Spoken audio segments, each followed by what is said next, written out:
What's up, everybody? All one of you. What's up, Harley? This is Wednesday, January 21st, and this is the Dark Truth Podcast. I'm your host, Shady. Where's my little name tag?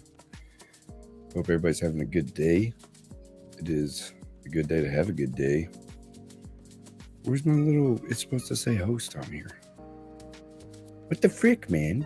Oh, well. I don't know how to change that. I guess we'll see. We're going to try it out real quick. Hold on. Nope.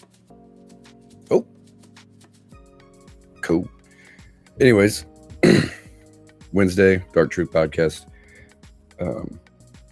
Going over Tinter Battles a little further because last week we went about 2 hours and I feel like we still haven't had enough to say and to hear about it. I believe I've got somebody. Yeah, I've got one person that's going to be on here, Mr. Sean G. Tentman. So I'm going to do a little bit of a talkage and then I'll bring him in. We'll talk about heat shrink battles, family, all of that good stuff. You know what I'm saying? It's been slow here still. It's always slow during the winter, but I do have 2 tomorrow. And then Friday, it's supposed to snow over 12 inches. So I'm going to be stuck here at the house. Might go live a couple times. Fuck it, right? But it's supposed to rain, or not rain, but snow pretty heavily. And if you know where I'm at, I'm on a hill. And I'm going to be stuck. It's going to be a fun time. Hanging out with the fam, probably playing some games. You know, all that good jazz. But anyways, hope everybody's having a great Wednesday. I'm going to go ahead and just do the intro video, and then I'll bring in Sean, and we could talk about some stuffs. But here's this.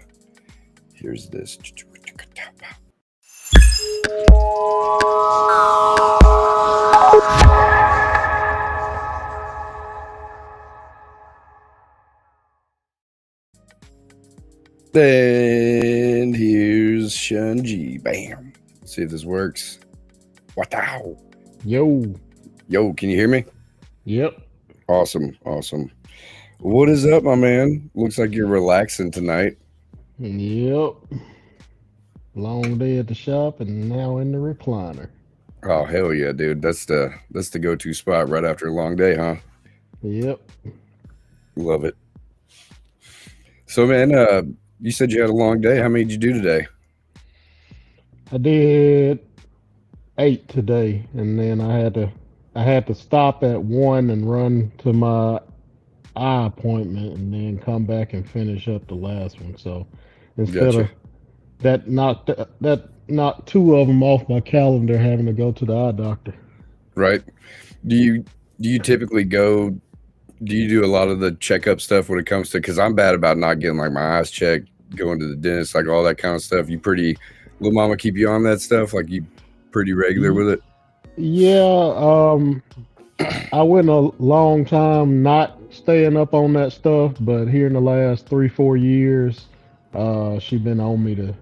Right. Mainly is my daughter. She want daddy to be around a long time, so she That's stays good. on me. So I hear you there, it's a man. couple hours out the day, not that bad. Right. So Tinter Battles.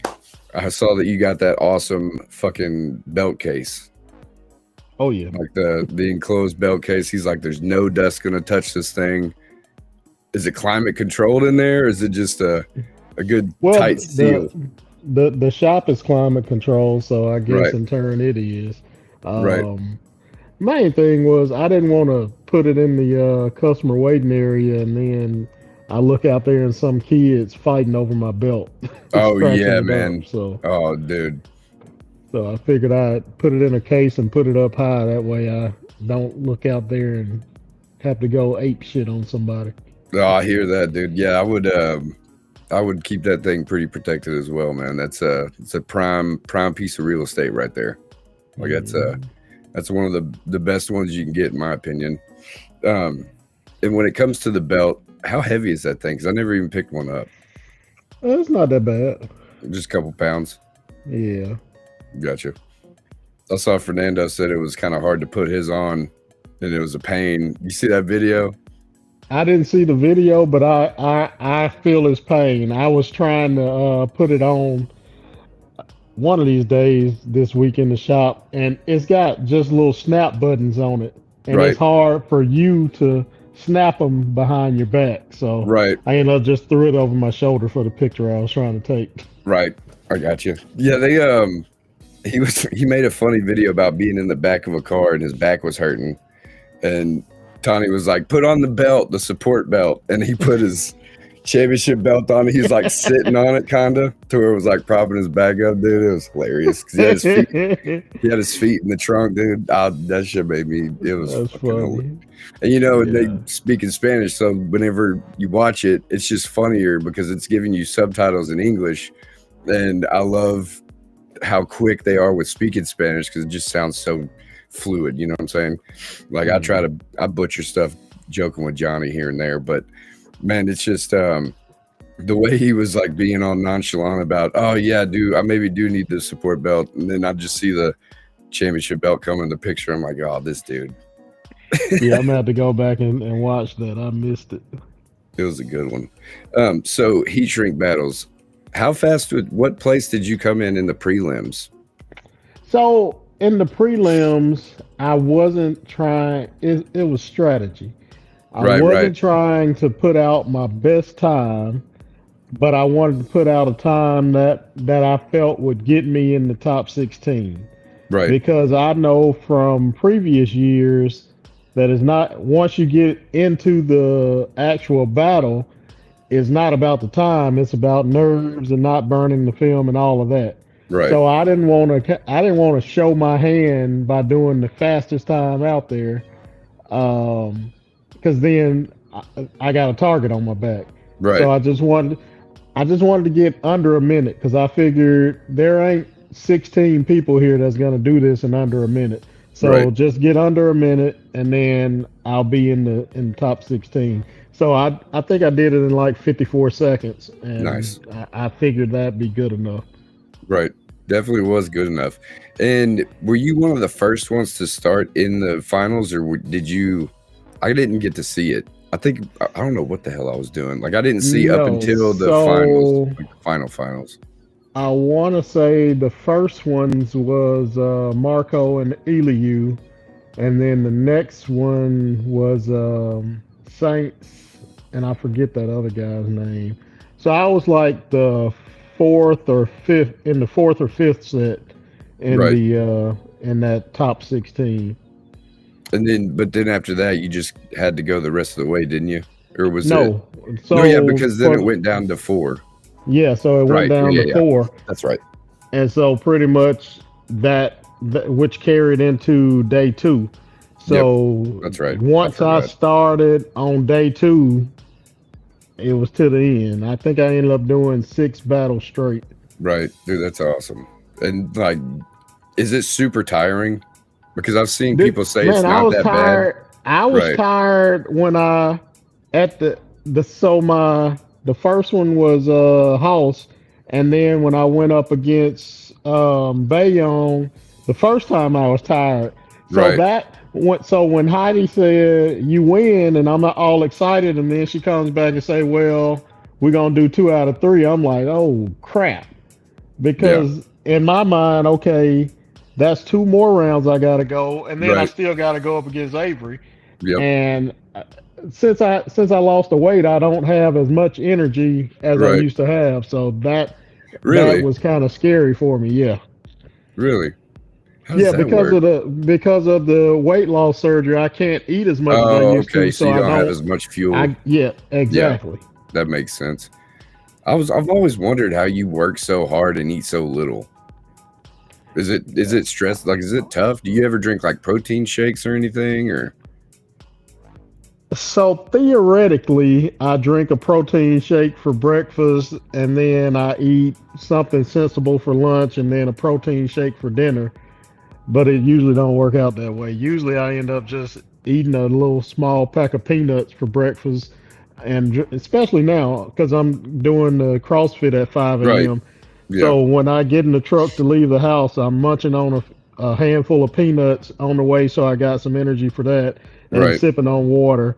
And then once I leave there and get to the shop, I'll take all my vitamins and drink more water. Right. So usually I don't really end up eating till lunch if I'm not too busy. Or most of the time, Lil Mama will just get lunch in and force me to eat between cars Yeah. because I refuse to take a lunch break. I Because hear I you. I'm the mean, same shit, way. I'm done eating in like 2 minutes. So why am I go somewhere for lunch just to Right. sit there for 2 minutes and then look at her eat the rest of the time? Exactly. Um, and then, like I say, once I get home, I'm trying not to do heavy snacking. So yeah, it's crazy, but I'll take it. I ain't 350 pounds anymore. Yeah, I was about to say, I mean, it's everything's got, a trade-off, right? Like you could either have a bunch of energy and be, overweight, or way less and have just a little less energy. But I mean, to be able to do 8 vehicles in a day off of how little you eat, that's pretty impressive in my opinion. Like that's pretty. I don't think I could do that because I've been just going to the gym and eating like a shit ton of food, man, and I feel like I still don't have energy.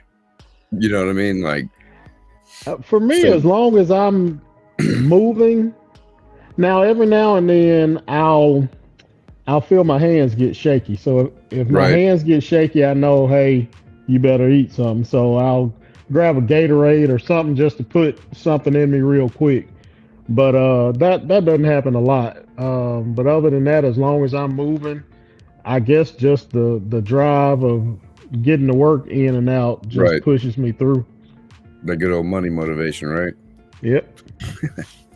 Um, so going back to the actual heat shrink battles, was like when you saw the finalists, were you like, oh man, this is gonna be tough? So when I saw the four names, I was like, man. I was talking to Avery. I said, House using a heat gun, so I know I can get by House. I said, this Jose guy, don't really know him, but he's using a torch. But Bayong is faster with the heat gun than the Yeah, Jose it's guy is with the crazy. torch. Right, So I'm telling Avery, I'm like, I'm trying to get to you in the finals. I hope they don't put me against Bayong right. first. Yeah, I said, so at least I feel like I got a chance to get to you. I said, if they put me against him first, I feel like he gonna put me out, right. and then I'm screwed. Yep, So when they started doing the announcing and called Bayong and Jose, I'm like, yes. right. So then, but it's stupid because I still got to get through Bayong to get to Avery. So Yep. whether it was first or Either second, way, yeah. it didn't matter. But when I'm like I say, when I saw Hoss with a Wagner, I'm like, just Sean, just take your time. Don't burn the film Right, because there's no way, nothing against Hoss, but right, there's no way that Wagner can keep up with the torch. So when I saw him walk away, I'm like, holy shit, I know he's not finished. And then I heard him say something about I burned it. I was like, okay, so just finish and get there you on go. over there. Yeah, I remember that because they were like, okay, now all he's got to do is finish the shrink, and I'm like, oh shit. I was like, that's a little more nerve wracking than trying to do it fast, in my opinion. It's like when you think don't fuck up, like go slow, don't fuck up. For me, at least, when I'm tinting, like if I'm trying to really, really pay a lot of attention to what I'm doing, I'll mess it up, dude. I don't know what it What is. that actually isn't a problem for me because that's what I'm telling myself every day in the shop while I'm shrinking. Don't fuck up. You Right. don't waste this film. Don't fuck it up. So I'm used to hearing that. Gotcha. So it's more of like you just, all right, I just got to finish this. Yep. Hell yeah. And then you see you going against Beyond and you're like, hell yeah, this is what I knew was going to happen.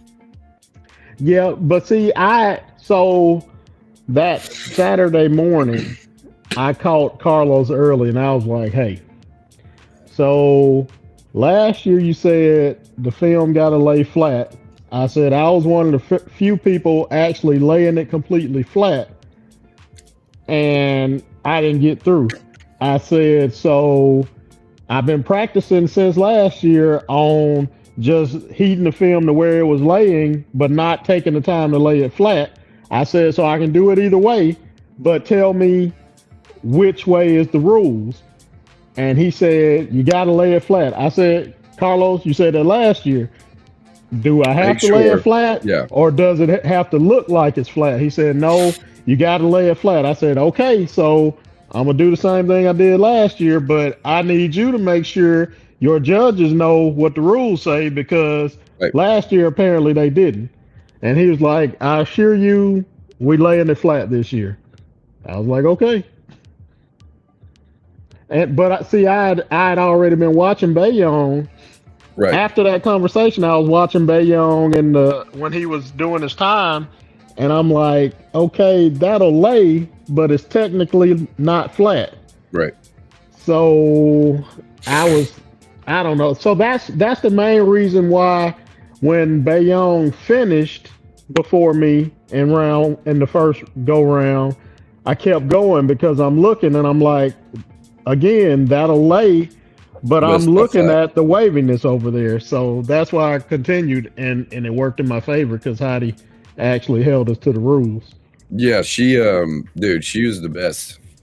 Like Yes. she's super fair and very consistent. Like there was no deviating from what she did. Like I didn't even get to qualify. Like my time wasn't even taken because I didn't see a little finger at the bottom.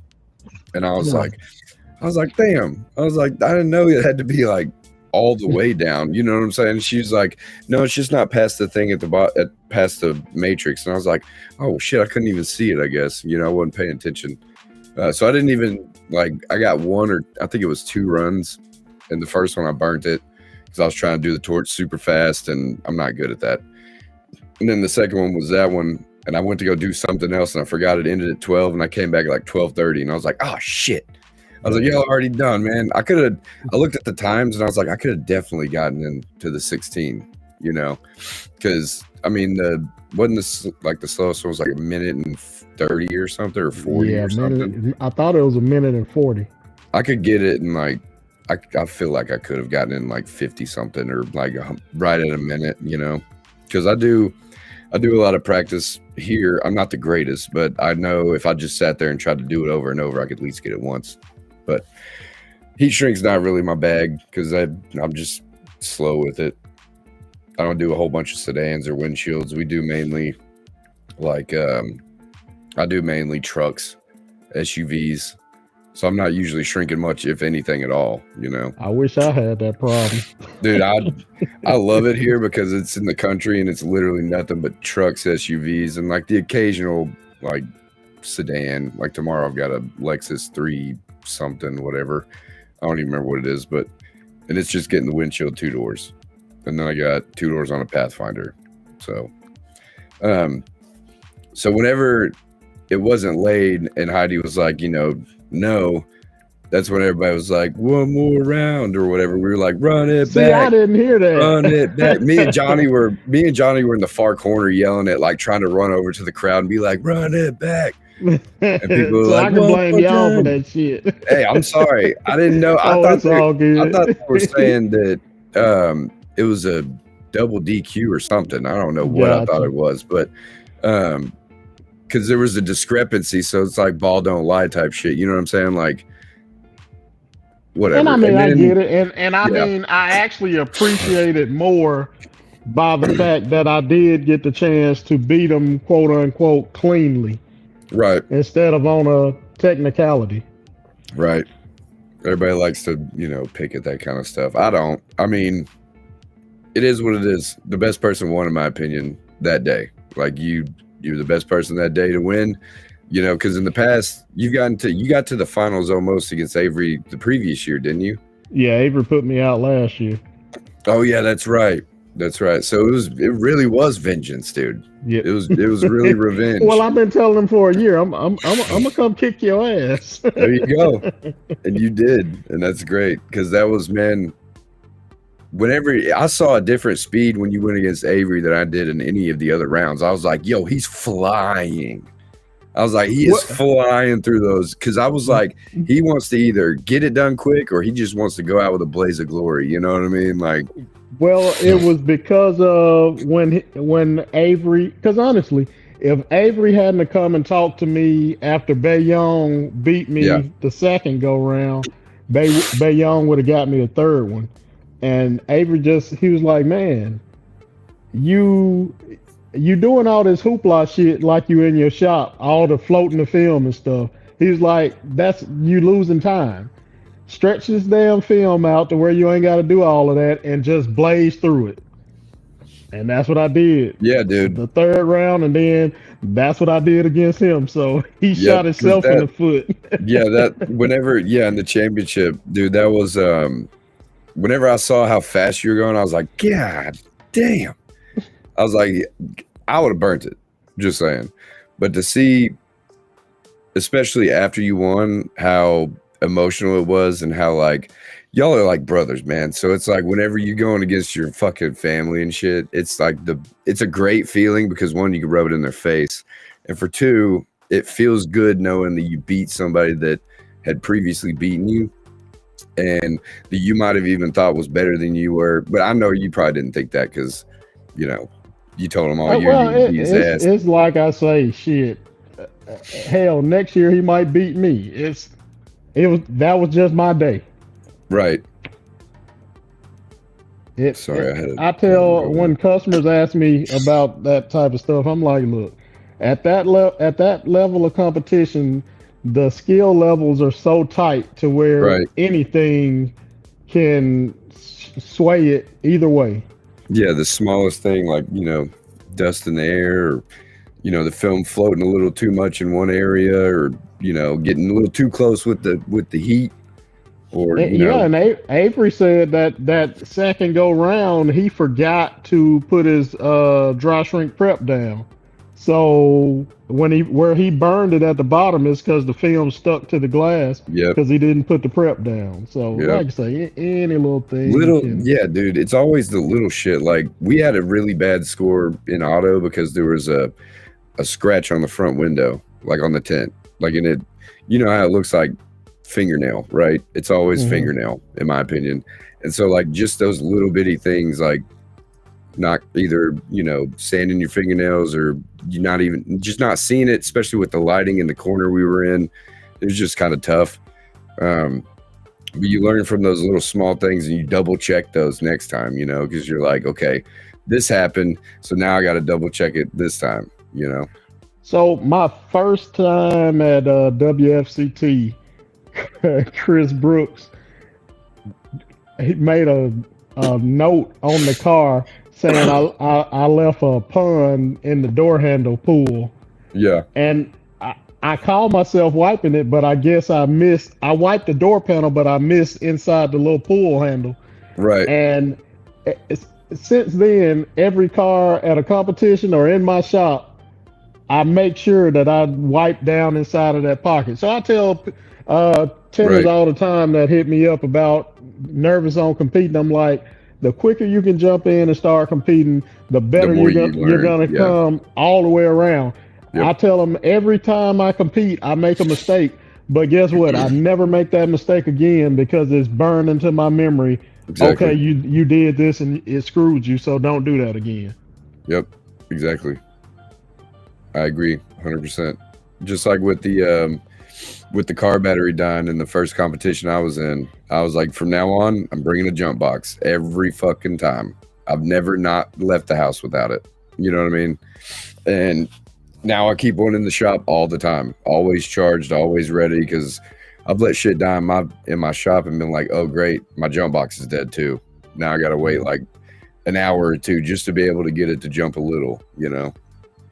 Yeah, so those, I always think that people look at like messing up or failing or not winning or whatever is like, damn, I'm not good enough. And it's like, yeah, not yet. You know, like you'll get there. Like, it's even with like social media stuff, or like, you know, being a parent or whatever, like you're not going to get it all right.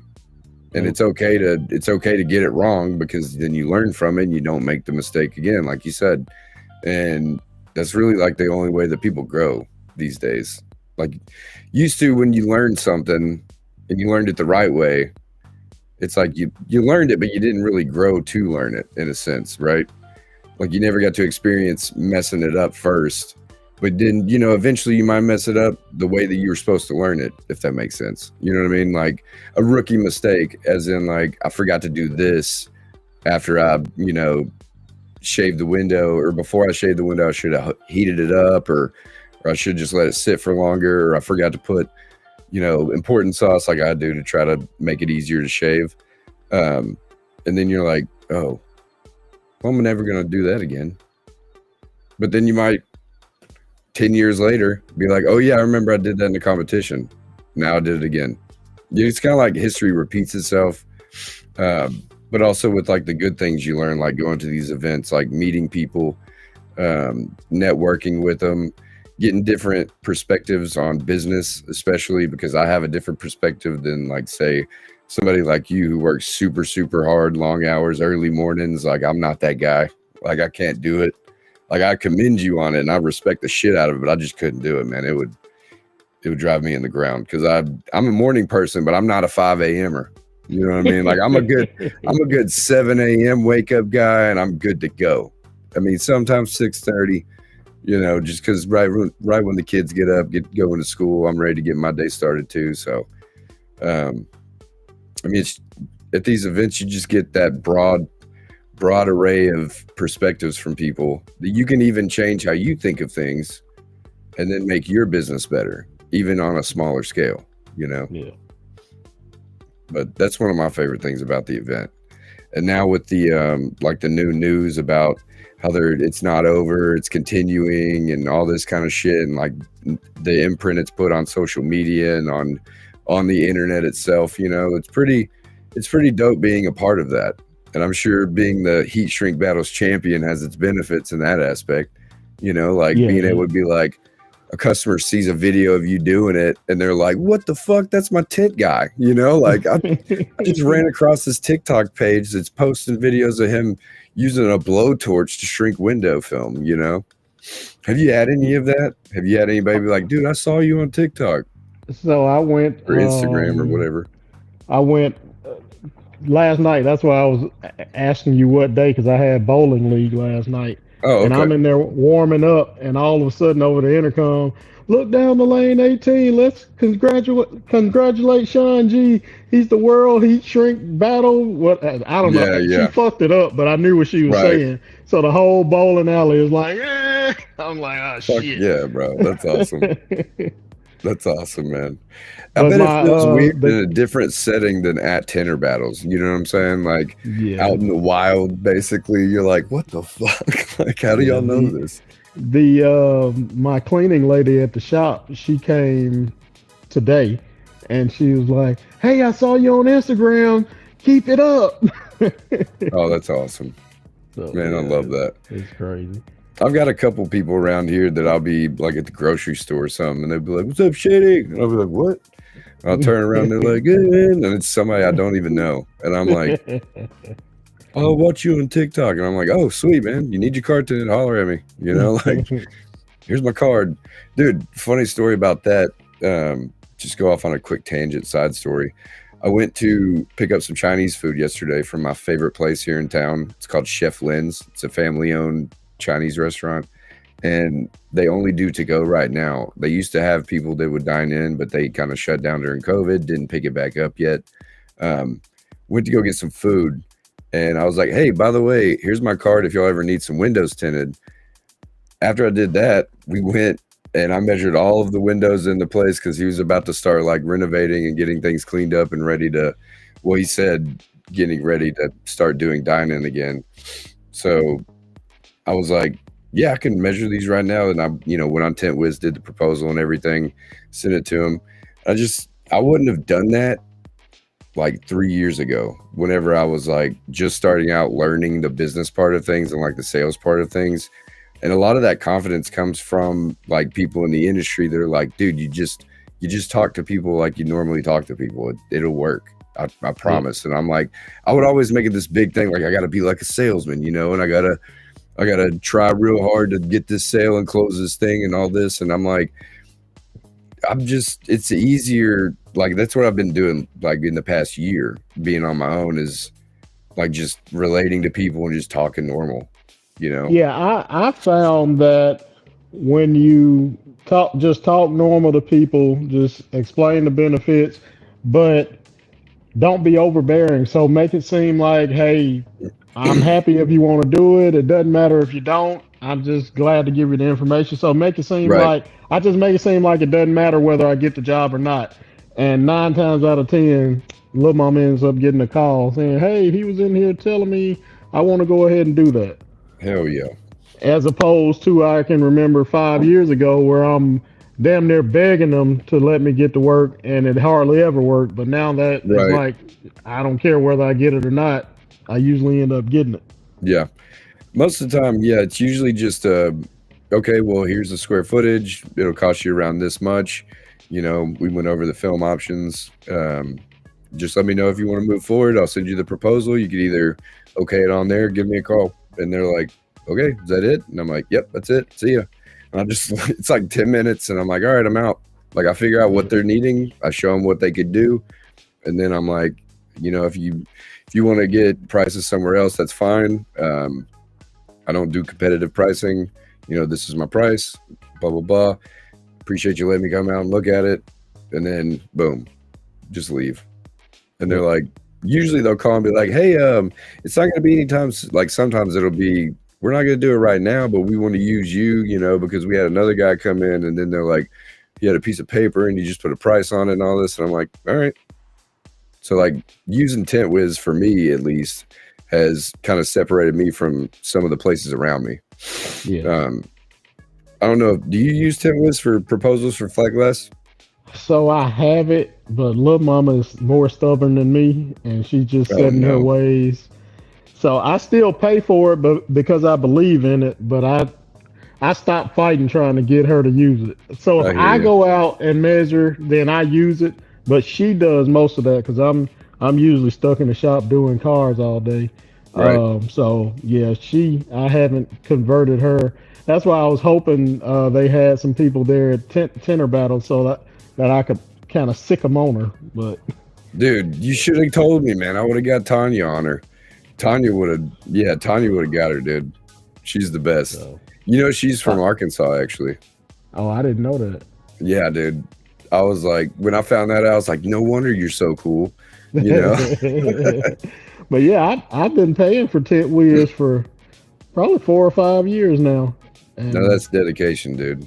That's but dedication. like I said, because I like the vision, I like the fact that Eric is always taking care of people. So the least I can do is just pay Right. for a monthly subscription, Yeah, even I though love it, little man. mama ain't using it yet. Right. We'll get her one day, dude. Trust me. And if y'all need help with it, I'm a TintWiz coach, so I can help, set it up Man, and give Jeremy you told her information and everything stuff. she needed to know, and Oh, she just Jeremy got her. she's stubborn. She more stubborn than me. I'm just gonna leave it at that That's because she might see crazy. this shit one day. What's she doing right now? Sleeping? No, she's out to dinner with our real estate agent. Nice. What, y'all buying a new house? We building the barndominium. Oh, fuck yeah, dude. You have a big old shop in there? So the living quarters is 3,200 square feet, and the shop is 2,800 square feet. So Fuck six yeah, thousand dude. square feet total. Dude, fuck yeah, man. That's awesome. You building it somewhere close to where you're currently at, or is your It's shop moving about to that place, or are you gonna still have the shop? so I'm gonna still have the shop. The I bought we bought 21 acres about 7 years ago, and we finally Nice, getting around the building. But it's on the outskirts of town, so it's like 20 minutes away from the shop. nice. But I've got an 8 year plan to pay that house off, and once I pay that off, then I'll look into building my new shop closer to that property. Hell yeah! And by then, your son will be tenting for you, right? Yep, he's graduating this year, so Nice. Has he yeah. been picking it up? Has he been doing it more? Or Oh yeah, he's good to go. He doesn't have my speed, but he has the quality. Because I right, told him I don't give a damn how long it take you. right, I just don't need a comeback. So right, give me the quality. Let me worry about the speed. You give me the quality, and we're golden. So right. he's I love that. very meticulous on it. I love that. One day, I hope that my son picks up on it a little more. He helps me prep. I give him $10 a car, And I'll have him scrub the windows, wipe them down, top seals, top of window, all that good stuff. And I'll go back and check him and be like, hey, man, you wipe the top of this window? And he's like, yeah, I did. And I'm like, look, no, you didn't. And he's like, I thought I did. And I'm like, all right, well, don't think you did. Make sure you did. If you don't know, just do it again. That's how you find out, you know? Yeah, I started my son on removals, and then I moved him to cleaning and prep, and then you started him on removals, bro? Because I hated it. I love removals now that I do the steam curtain method, but before that, I hated them. So I would bring him in, and just even if it took him 5 hours, eventually but it never did. He loved it. Because he was actually getting to work with Dad, and he got better at it than me. So it just took off.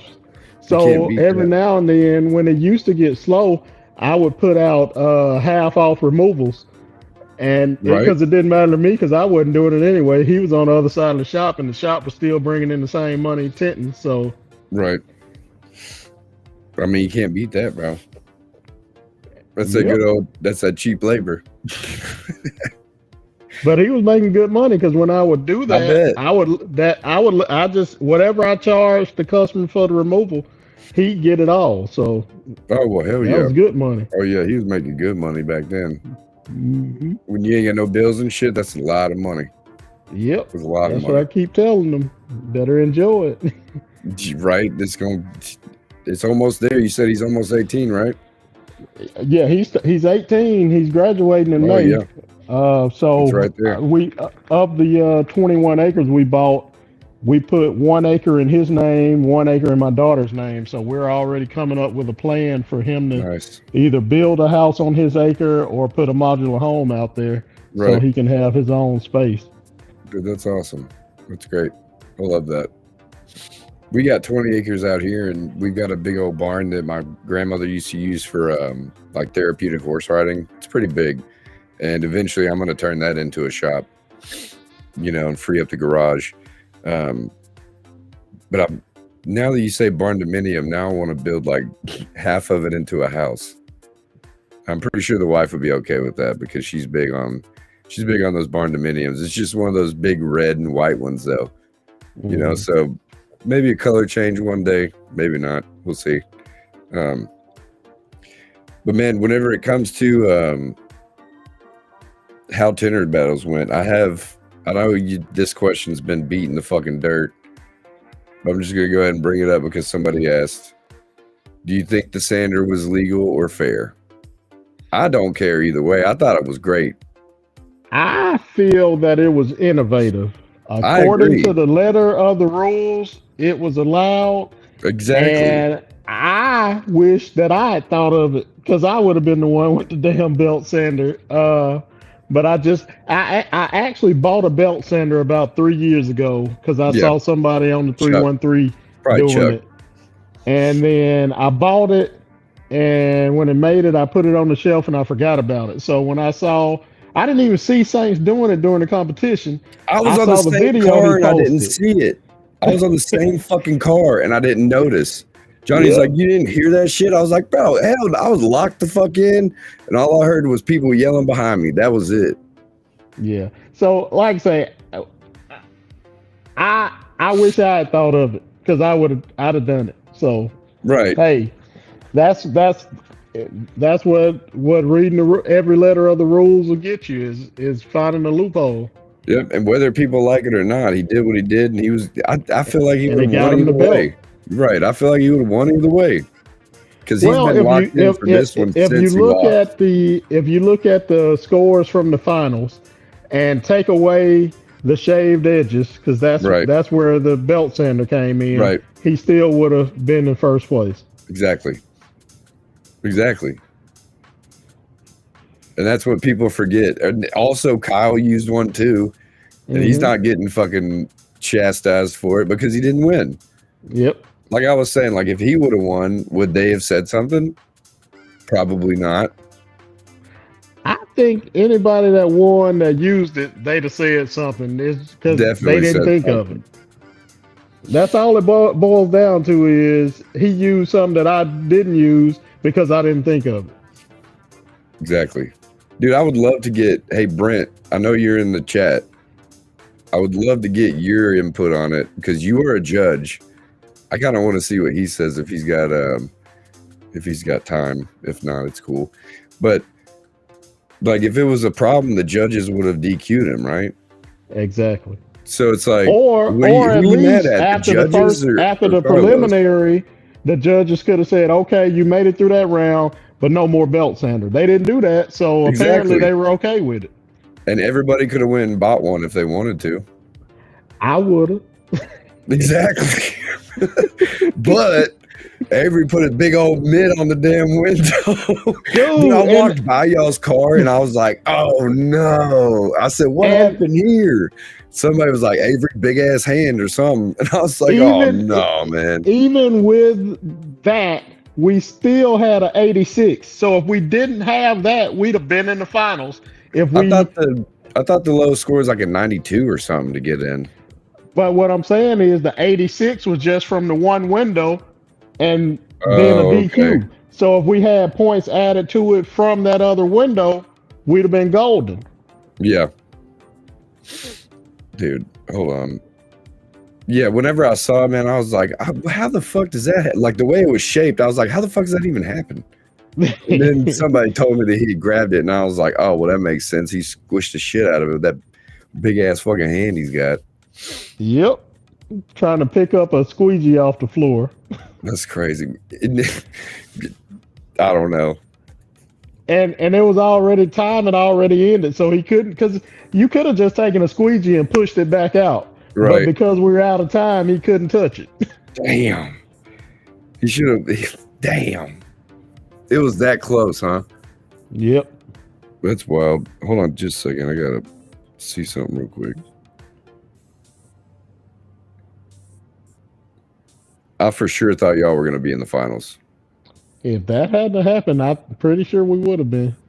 I feel it. I feel that. Oh, Carlos forgot tonight. It's all good.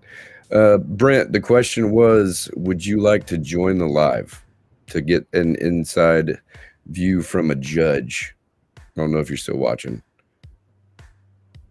because I don't think Carlos is going to make it, but we'll see. I did really bad this week about keeping people reminded. It's on me. I'll pull up the chat here. Y'all give us some questions or something, or y'all share your favorite memory with Sean G. By the way, my buddy Squatch, I think I introduced you to him.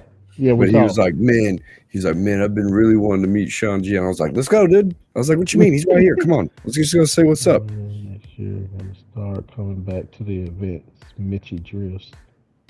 What's the question? That's Mitchell. I can't remember his last name.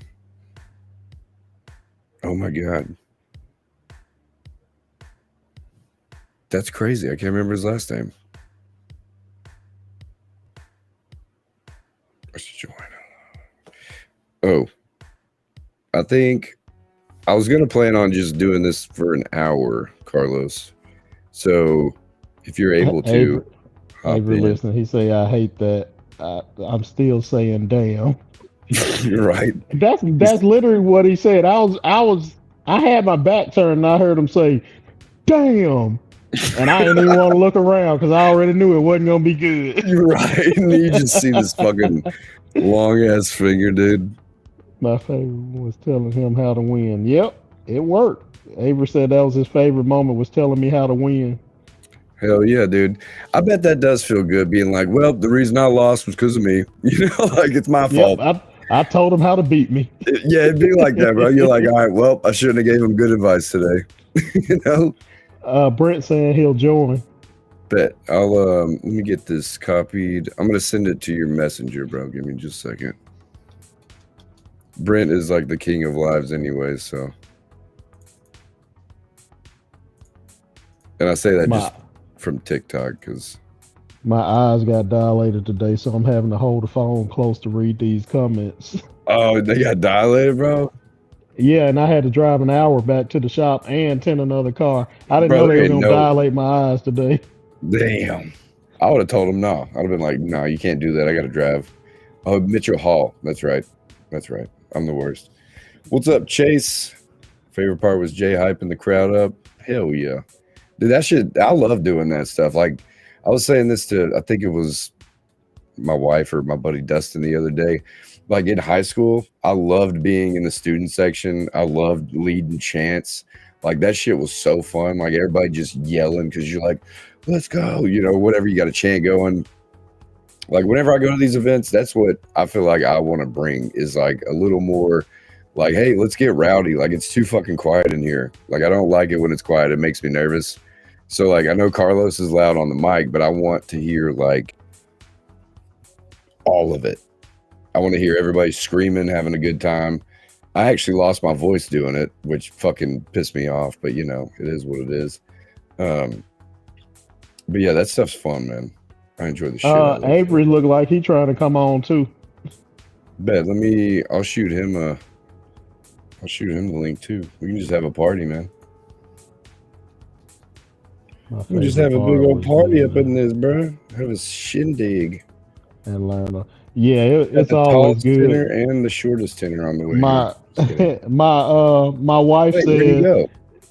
"Who? Where'd Brent go? Brent deuced. What happened, Brent? Where'd you go? I was about to bring you on. I heard that doo-dunk, and then I didn't hear it. Favorite part is meeting all the people I've watched in this industry and learned a lot from.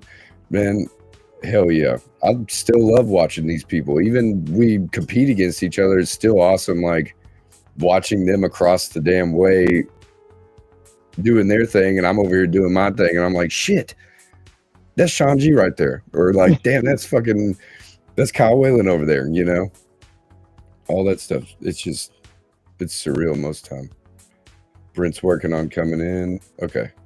I got Carlos here. Almost. He can't find his hater blockers, looks like. Looks like he's getting ready for XTC, he said. But yeah, so all the memories of, people being there is mainly the people every time. Like, it's not just like, oh man, it was this competition, that competition. It's either you competed and that was your favorite part, or you met a lot of people, or you got to see a lot of people that you just love, Avery said he can get on the next one. All right, whatever, bro. We don't want to hang out with you anyway. I'm just kidding. But yeah, it was always my favorite part in my first two Tinter Battles was like, oh man, I get to meet this person. Oh man, I get to hang out with these people, that I just met at the last one, or, went to WFCT and met a couple more people and they're coming to Tinter Battles. Now I get to see them. It's just like a longing for a family reunion every time we leave. I'm always like, man, I can't wait to go back and see them. Like I can't wait to get it's like a comfort zone. You know what I mean? Like it's like it just feels good. Or it just feels natural. And it just feels like I'm supposed to be there. And that's what I love about it. I've talked about it a million times, but that's what one of my favorite things about this event is it's super welcoming and it's super fun. Yeah, because WFCT is okay, but Jamil always says, or Lil Mama always says, that's the boring one. When's Tinter Battles? I want to go to that one. The other one's boring. Yeah. But literally, every second was action packed. Just the transition from the auto to the flat glass to the heat shrink. There was no time in this event where I actually wanted to just head back to the room or go somewhere because they just kept us engaged. Yep. It was very seamless when it came to the transitions, like you were saying. Like, I didn't know that's how it was going to roll. And the way it rolled, I was like, oh shit, they're judging while they're competing. That's actually genius, like keep everybody's focus over here instead of worrying about what's going on over here. And then there's some people that are watching over here because they want to see the judging, and then they don't, necessarily want to watch this part over here. All right, I'm gonna take this chat down because we got some guests in the green room, and I'm gonna bring them in one by two, I guess. I don't know. I'm gonna throw who we bringing on first. Let's bring on. Fuck it, we'll just bring them all in. I got Carlos, Avery, and Brent. about to join the show to give some different perspectives on some different things. So here we go. Welcome to the Dark True Podcast. Oh, no glasses. He couldn't find them. You caught me without him this time. It is your mic that is echoing. It's echoing. Is that mine? I think so. I've been having some technical difficulties, man. I don't know what's going on today. I'm the new Carlos. If you want, you can take me off and let me try to figure this out, and then I'll. Okay, yeah. Just look at where your inputs are. Yeah, I see them, but it's just for some reason it's not picking up my actual mic. It's all the laptop stuff. Kick them off real quick. All right, can y'all hear me? Yep. Yeah. Okay. No echo. Talking to your mic? It was totally Carlos. It was Carlos's fault. It was Carlos. Yes, it definitely was Carlos. It's just it's probably an input issue. I've got problems like that with streaming. Now I can kind of hear it again. Yeah. Is it mine? I don't know. Maybe. He's way back there though. Brent, we can barely see you. What are you doing? I was trying to see if it was my microphone that was causing the sound. I don't know. It might be because it is kind of echoing again. Either way, a little bit. Hold on now. No, I can't hear you at all, and it's not echoing. Huh. Hey, can you hear me? Maybe. Yeah, Hold I on can hear you, Avery. Okay. I can hear you. That's your And it's mic. not All right, echoing. cool. Okay. What's up, dudes? Avery. What's up, Brent? What's happening? What's going on, dude? Mr. Second place this year, but first place last year. Man. Yeah. That's still podium, on. bro. It's still podium. Yeah. It was a tight one, man, because things wasn't working like I wanted them to. But I'm glad if I did lose, I was gonna lose to my bro. So I'm happy for him, and that was enough happiness for Love me. it. Yeah, dude. Say something? Spoken like a true humble giant for sure. Because that Yes, is sir. like I was saying earlier, just giving the advice and then losing to your own advice, like that's probably not even like that bad of a feeling, you know? I mean, I would probably be pissed, but you know. Yeah. Well, I mean, it just takes a lot, man, for somebody to do that and then turn right around and have to go up against them. I was so nervous and my mind was everywhere. So the first round we went in, man, I forgot I was even using a style where I had to adjust the heat. So if you take a close look, you'll see my thumb trying to hit the doggone the adjustment button, and it wasn't working fast enough, and that heat, it was just going slow, and I was like, I'm screwed. I was just thinking to myself, I'm done. Dang, bro. So So, somebody yeah. sabotaged you by putting it down low. No. When you plug it up, it's down low. You got to push it up high. Oh, I got you. Yeah. So that right there kind of messed with me, and it was all in my mind, man. But at the same time, I did what I could, and I still believe in the heat gun, and I do work fluently with the torch, but I just chose the heat gun, and hey, the one that was supposed to win won, I hear you. I love I'm it. proud of that dude, man. That guy, man, he works hard with that thing. Yep. He's got really good with it, so That was a hell of a big battle. kudos. Oh, That yeah. It was a big hell of a kudos. battle. Impressive. Oh yeah. As a judge, what did you think about Heidi's judging of the heat shrink battles? I have to know that. I was kind of at a distance. I wasn't right up in it, but she takes it pretty seriously. I like her thumbs up, thumbs down. Gladiator style. Everybody's just waiting to see what thumb it is. You know what I mean? Yeah, just hits you with. Yeah. What's Come she in, gonna come out. say? Just kidding. Oh yeah. No, I like her delivery, and obviously she's very professional. She knows what she's looking at. So, Oh yeah.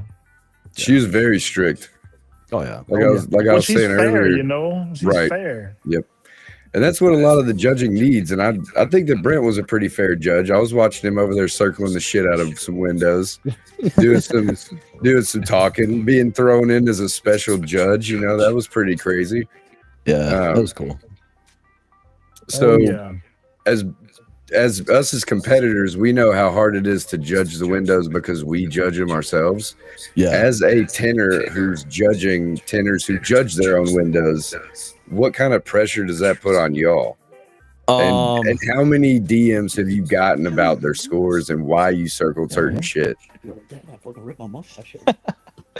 Sorry, Chase just took a drink of his Dr. Pepper, and the tab caught his mustache and just. Oh yeah, you gotta love those, dude. Anyway, as a tinter judging a tint competition, dude, I felt like an absolute asshole because I'm judging these windows, and I don't know how many times I'd say to the fellow judges, we'd be looking at a window and I'm circling shit. And I'm like, man, I was like, these could leave a shop, right? And they're like, oh yeah, we got to do it this way, Right. Because, dude, I got this bright ass light and I'm circling stuff that you can only see with a bright ass light, like something the customer would never see, like the finest specs, any contaminant whatsoever. So I'm looking at the window, I'm doing my thing, everybody else on other windows, and we all eventually end up setting eyes on the same window. And whatever I missed, the rest of them would get one at a time. So it couldn't be more fair. Like every single thing. A lot of it may even come down to how lucky you were, how much dust was in the air at that time. You know what I mean? It comes down to specs, Yeah.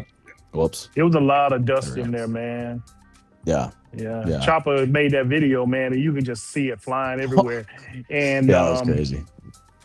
Last year, whatever battle that we was bounce in, house thing, that was WFR. Okay, yeah.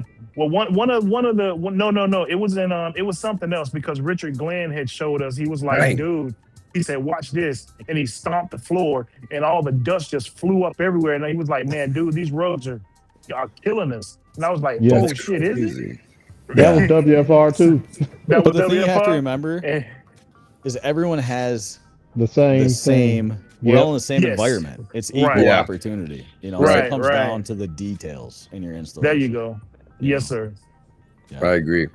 What was so Brent, what was I don't know how to ask this. What were you most surprised with about the competition? Like the actual competing part and the judging, I guess, if you want to throw that in there. Most surprised about the competition. Well, I've only been to, this is my third event. The first one was WFCT and then SEMA, and those are completely different events, The cool thing about Tinter Battles that makes it my absolute favorite of the three is you're in a room full of like-minded people. Everyone in the room is either a tinter, related to somebody that's a tinter, or in the tint industry in one way or another, and the production value that event gives you. I heard some chatter here and there about, the space was fairly tight, but I wouldn't want it to be not tight because that it elevates your production value so much. When they're panning the audience, everybody's consolidated into one area. I think it was perfectly executed on Carlos and the team's part there. Super cool event. Can't wait to come back. Oh yeah. Appreciate that. You bet, dude. Yeah, bruh. What's up, Carlos?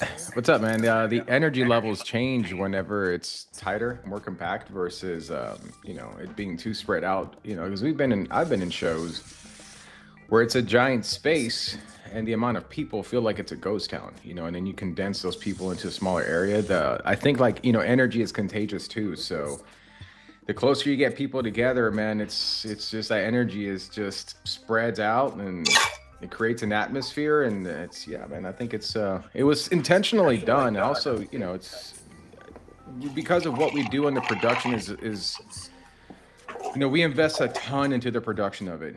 And so, you know, it was, you know, when I first got that space, it was, well, when we were first looking at it, it kind of checked off all the boxes. It was a little bit on the tighter side, but I got to shout out to David Carley because he was the one that would always usually say like, oh man, this is going to be good. This is going to be good. I'm like, you sure? It seems a little small. And he goes, no, like the energy is going to be that much better. So I'm like, all right, cool. And then when we saw it all come together, then it was, I was like, all right, it's a little tight, but hey, what makes a great club or a good party too is whenever it's kind of like that. Yeah, you bumping butts, yeah, dude. It's just, Rubbing I've been on both sides of them. I've been on the ghost towns and I've been on the tight ones, and let's be make it packed. Yeah, pack the house. That was awesome, dude. Shout out. I already knew it would be right up your alley, Brent. I told you for fucking forever. Like, ask him, dude. I would always be like, bro, you need to go to Tinter Battles. You got to meet Carlos. Y'all have the same energy. Like, y'all are going to get along and things are going to work, you know? Dude, so I got to know. It worked out with Brent because Roberta couldn't make it out. And she was one of the other judges. And so, you know, like I'd mentioned to some of you guys that a lot of behind the scenes and writing the show and organizing it, things happened where in the moment they almost felt like little setbacks, but then, you know, they actually ended up being better. And a lot of these things end up kind of just making sense in a way that, like, man, maybe this was meant to be that way. And then so when Brent joined, and of course I've heard some of his stuff online, and I was like, man, this guy's, you know, he's like, I wish we would have started earlier so that I could have a role for him. But when Roberta said that she wasn't going to be able to make it out, like, dude, like that, I thought, oh, Brent, this is perfect. Like, I if he's okay with it, I want him to be the other judge. And so thankfully that happened. And yeah, thanks, man. It worked out. Here, I appreciate that. I like Damn, Avery, bro, I got those cigars. I got cigars back there, and I'm like, I wish I could smoke in here. I probably can, actually. It's my house. Oh, dude, you can do whatever you want, bro. You can smoke them if you got them, dog. I'm on that after work. I'm on that after work smoke right now. Yeah, I see. What you got there? Some a little mild, some a little chill. What you got? Well, yeah, man. I got a Fuente, man. It's called a short story. Ooh. So I'm yeah. It's one of the it's an upper scale one, but you know, it's good for the time that I'm on the show with you guys. So you must have been looking for a reminder for our team's auto. Oh man, short story. A short story, yeah, man. This dude, man, he's quick on the draws. Stop it, man. Oh yeah. So walk me through that moment when you put your hand up on the window, and then you look up, and all you do, damn, dude. So I'm trying to clean up, man. I heard them, man. They're starting to count down, and I'm just already nervous, man. I swear, my nerves, man, it probably would shake the whole car, dude. But I dropped my doggone tools, man. So I'm trying to pick them up and everything, and I'm like, man. So I kind of got off a little bit, and I kind of grabbed. I don't know, just second nature, you know, just kind of just grab it real quick, reach down, come back up. And when I did that, my finger just kind of, and Jeremy said, dude, look. And I was like, oh God. And when I looked around, damn, man, I said, damn. I said, Sean, damn. And that was it. It was over with then. I didn't want to look. I knew it was bad. See, that's why he came after you so hot in the heat shrink, bro. He was mad at you. He's like, man, you fucking ruined my auto championship and heat shrink in the same year. I felt like pure crap, man, the whole time, man. I was like, dang, man. And I spent so much time on that shade, and he was making sure his shade was straight. I had just knocked down a tunnel that it came up. I was like, oh gosh, and then here comes this. I was bummed out, man, for real. I'm still telling this dude, man, I'm sorry. Right. I mean, it'd be like that, bro. Like, yeah, some little like that. We didn't get a 40, so we good. Okay, yeah, we didn't get a 40, so yeah, we're straight. Hey man, we got a 31.5. Okay, get it right. 31.5 over here. Dude, that scratch killed you, dude. That scratch. See, okay, that's what I was gonna ask you. So it was that scratch, huh? Yeah, for sure. You had 9 inches of scratch, I think, on that back door. Dude, you wasn't back door. Wasn't back door. Was it a scratch like? Was it a scratch on the glass or the tent? No, on the tent. No, it was like a a fingernail or something. It was Oh, horizontal, about 2 inches up. Avery forgot to pay the power bill, bro. Look at that. Just out. Uh-oh. Where'd he Avery, go? smile. We can't see you. Oh, no. Oh, shit. Oh my god. Dude. See, I would have can't- said that. No, I'm just kidding. Sean, I'm still waiting for that little package, man. I don't know. I'm Whoa. waiting to see what's in it. It's in the mail. It should be there any day now. Oh, okay. All right. I just got to go check it then. Yeah, He's because not I in actually here. put it in the mail. So I'll put him in the green room till he comes back. Yeah. That's funny as fuck. So Brent, I'm going to ask you something else. With it being your first Tinter Battles, what was something that you expected out of the event? And then what is something that completely you had no idea, like it just caught you off guard that you didn't expect? You know what I mean?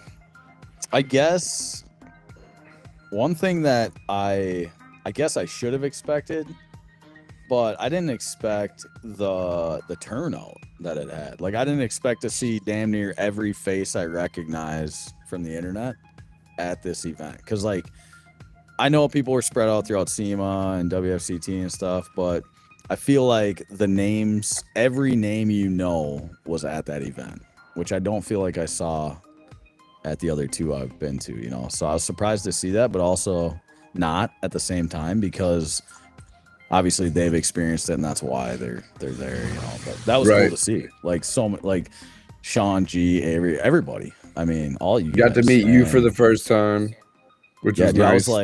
I was like fangirling from a distance, you know, trying to play it cool, you know. I mean, I still fangirl go into these, man. Like seeing, like hanging out with Sean and Avery and seeing Carlos and Marco and David and everybody. I still like, they're still higher up, like, you know, higher up people than me, in my opinion, like people that I aspire to be like one day, you know what I mean? Like skill level and professional level, you know what I mean? Like, I feel like I'm still on my beginning phase in a sense. And I'm not trying to like brag on myself or nothing. I just want to say that like where I've come from and where I started in 21, I've literally just, it's completely different. And I have a lot of y'all to thank for it because I see a lot of people and want to emulate what they present, as in like how much they care about shit and they want to help and they want to do things to help the industry. And even if it's something as simple as me just going, hey, get in the fucking gym, and then two people tell me that, hey, you inspired me to go work out, or yeah, like Sean told me the other day, he goes, bro, honestly, you kind of nonchalantly just inspired me to work out again. And I was like, well, fuck yeah, dude, that's what's up. Yeah. Like, Dude, I you're don't, cutting yourself short, I think, because whatever. you have to realize the effect that everything you do has on the people who see it. Like you got to think let's just say there's 500,000 Tinters. You're Shady J. Like out of 500,000 Tinters, people know who Shady J is. You know what I mean? That's pretty respectable.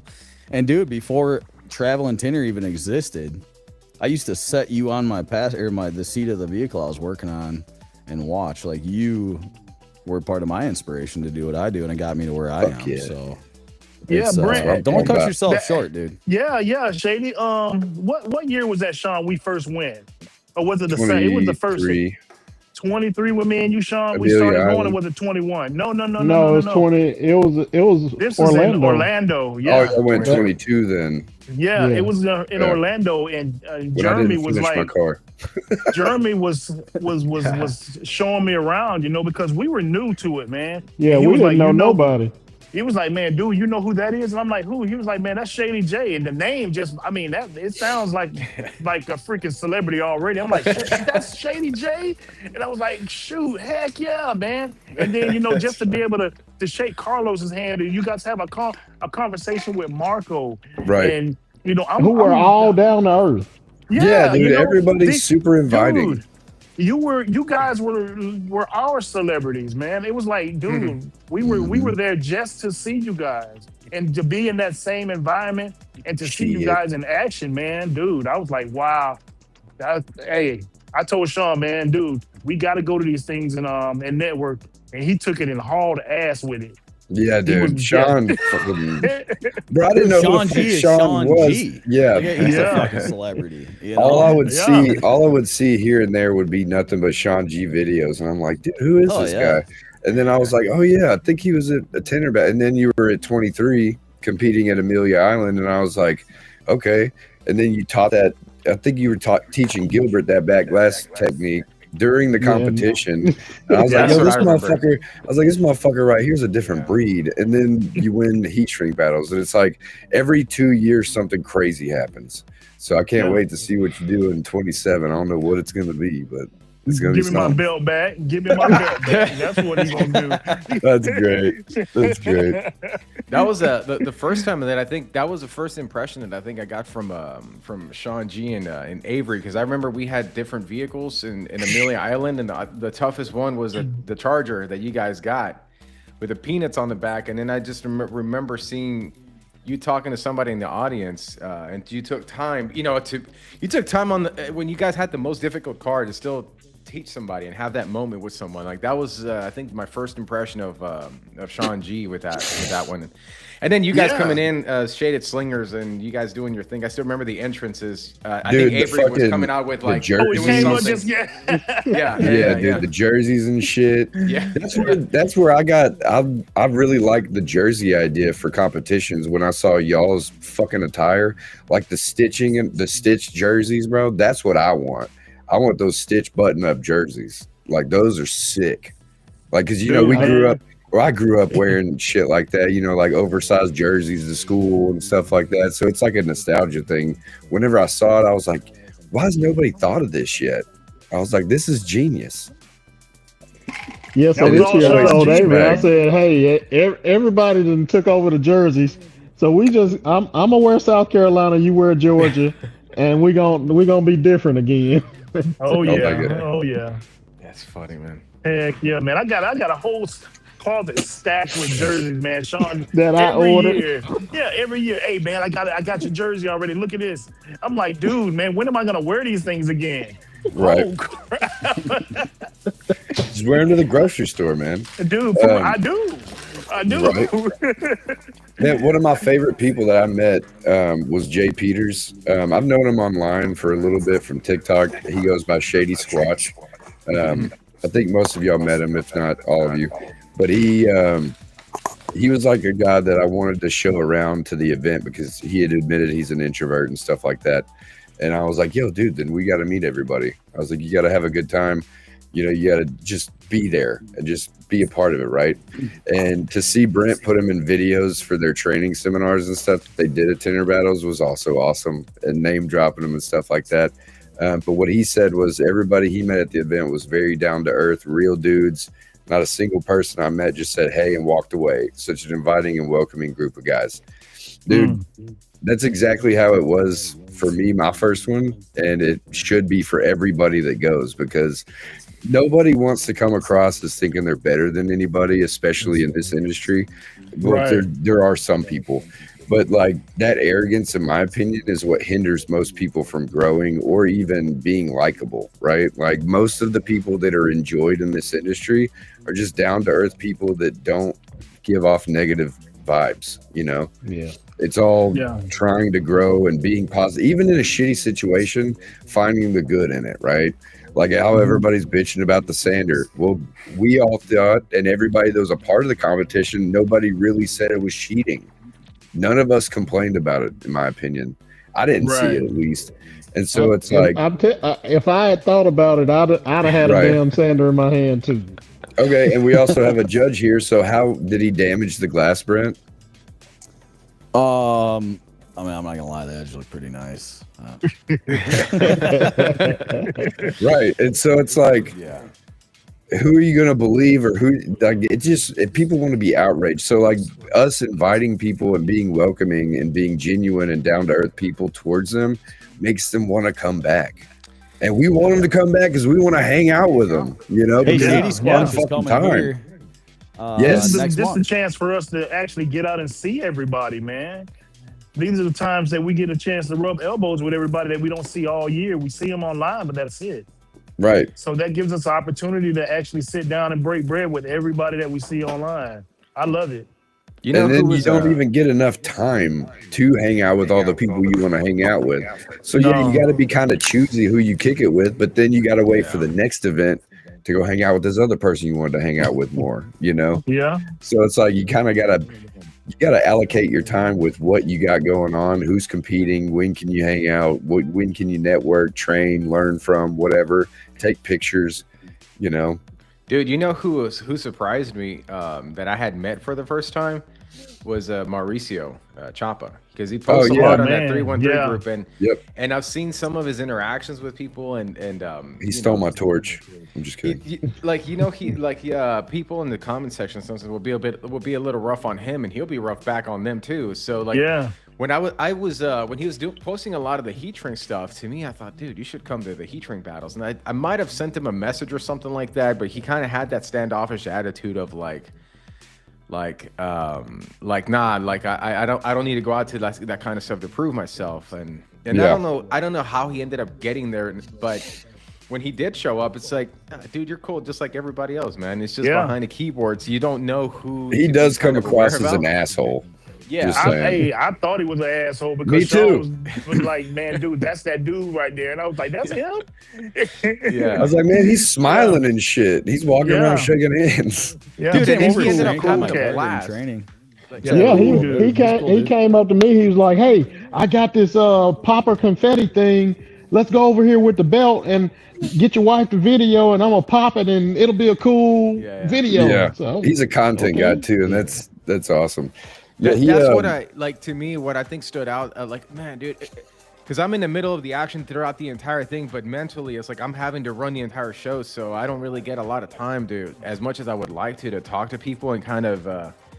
That's why with you guys, I hung out at the very end because I'm like, man, that's the only time I really get to talk to people when you guys were smoking cigars and stuff outside. Yeah. But Mauricio was one of them that to me is where I felt like this did a lot for him, because he had been to.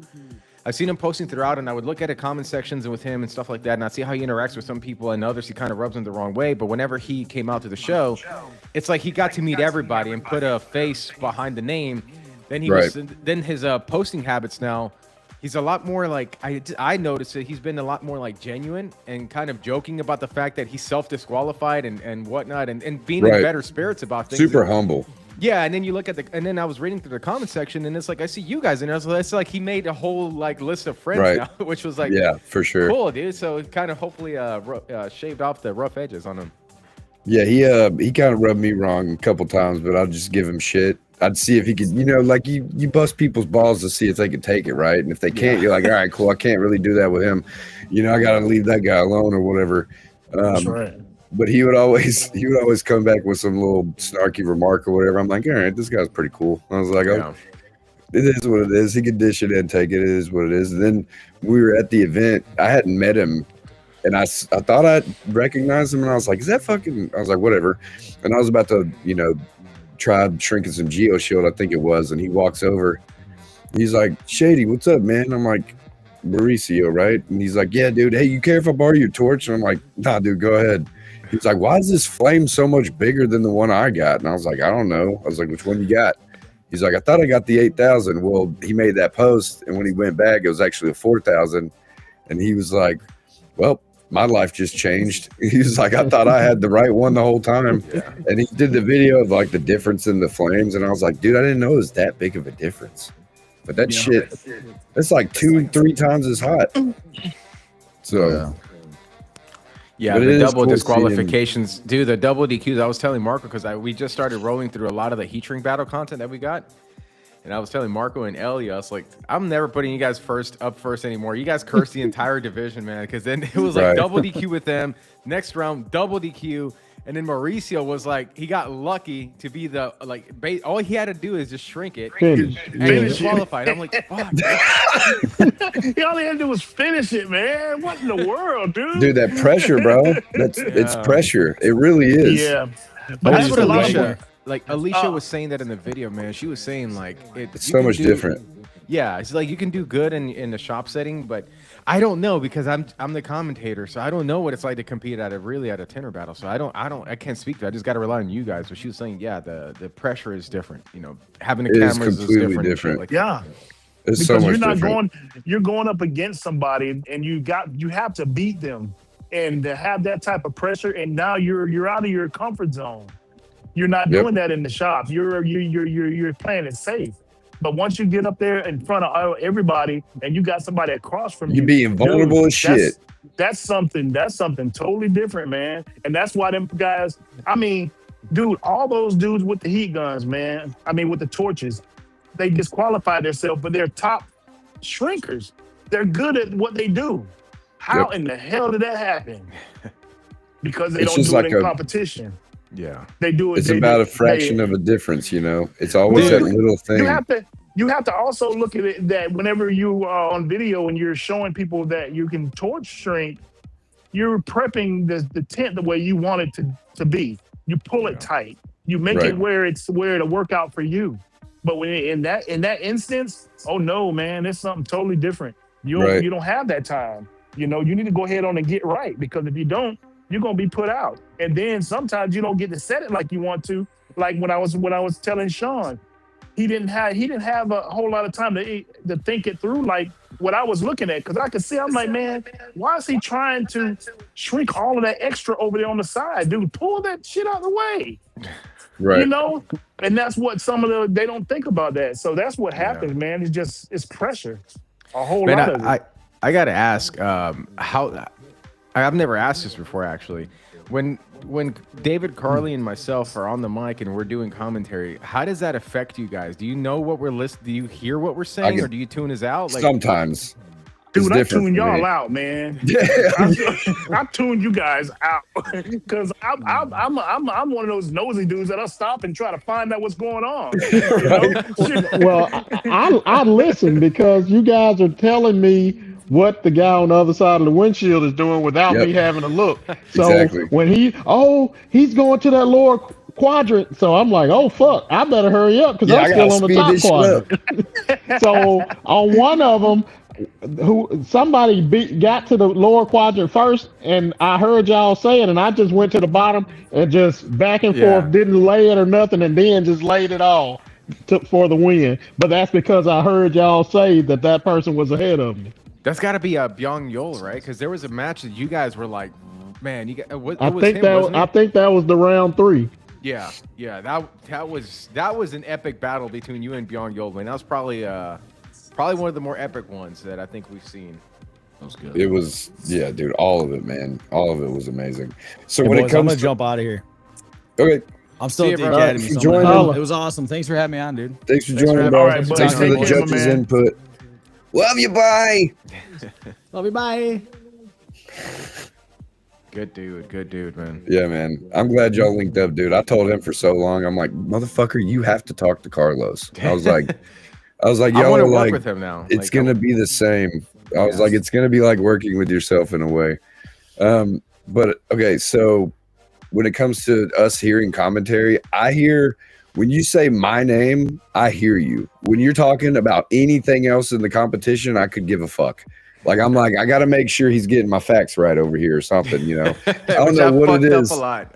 No, it's No, fine because it was funny when you were saying about the Les May DQ if that doesn't go back He's on. like, He stopped. what? He's like, "What DQ?" Oh yeah. right. It makes you. Yeah. It makes it a little different because, like, when you were mentioning this finger, right? I was literally using it, and I'm sitting there. I put it on just for funsies, but I was sitting there, and it like right after you had said something about it, I was uncomfortable, and then I went, "Oh yeah, it's because of this fucking thing." So I took it off because when I went to go shave, it was touching the glass, and I was like, "This is fucking up my angles and all this shit," right?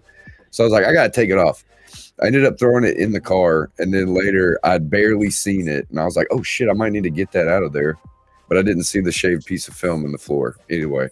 But I can hear some of the things if it pertains to me and Johnny. Like when you were saying something about the wobbly blades, that made me look over. It made me look over because then I looked up and I saw on the screen he's fucking doing this number, and I'm like, "Hey man!" Dude, I lean over, I go, "Hey, do you need me to do that? I was like, just calm down. That's when he was all shaking it out, and he's like, ah, which made me fucking. I was dying laughing because fucking. I feel like I walked in like we walked in at the worst possible time for him, but man, it is what it is. Like it's just because I know Johnny's got it just shows how genuine it all is. It's so, dude. The adrenaline was pumping. Yes, you can't replace that with anything in shop to get used to it. Like you can't. It's just like practicing a sport, right? Like it's all you know. You go by your techniques, you go by your fundamentals, but then when those lights come on, or you hear the crowd roar, it's like, oh shit! Now all these people are watching, and now all these eyes are making sure that I'm doing what I'm supposed to, and I can't fuck this up. And so your body goes into that fight or flight or freeze, and you're like, okay. And now I got to decide what I'm going to do. Am I going to power through this, or am I going to take a break? And what am I going to do? Right. And I always think that it's best, like Billy Murray says, like step through the fire. Like it's getting hard, but you're going to get through it eventually. And then you'll have to get to that next layer. Right. And seeing him shaking like that and then overcoming it and finishing, I was like, see, dude, like it wasn't that bad. Right. And he's like, dude, I was shaking so bad. I was like, yeah, but you still did it. I was like, I mean, we didn't get extra points, but it is what it is, Yeah. We made a mistake, and we got to come back from it next time. I can't wait to compete again, for sure. So I used to do all that shaking, man. Like when we were in what was it, the Revolution? Up in Atlanta, Sean, that first one we went to. Yeah, dude, I couldn't make a round cut for nothing. I was shaking so bad, dude. Mm-hmm. And people on the outside told me, look at him shaking. And I was like, shut up. Shut the fuck up. Yeah, look at it worse. Look at this big ass over there shaking. Look at him shaking. Man, why is he shaking like a puss in boots? That's funny. It's crazy. Dude, I've only ever competed twice. That was in the first Tinter Battles. I competed with Amaletsky, and so it was in the hype of all that craziness of the first Tinter Battles.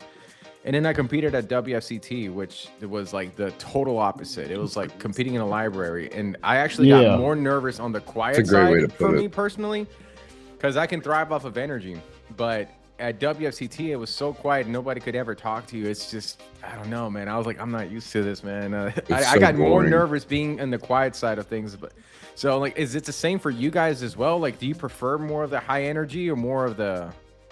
Man, let me make a crowd scream, dude. And I'm in my place. Like I'm where I'm supposed to be. Like I love hearing, like when Michelle got the Shady Blades chant going, dude. I was the hypest I think I've ever been in any event, like sporting event, anything. Like it just feels good knowing that those people are behind you and they're chanting your name. And then you look behind and there's a fucking 4 or 5 row deep crowd behind you. And it's like, oh shit. Like I turned around to grab something out of my bag and I'm like, oh fuck, there's my wife, there's my camera, there's my son, my daughter, there's my friends right there. And somebody's just looking at you going, come on, man, come on. And I'm just like, I don't know who you are, but thank you for standing right here. Like it's just like like they said, like y'all say, it's like being a celebrity. Like it feels great.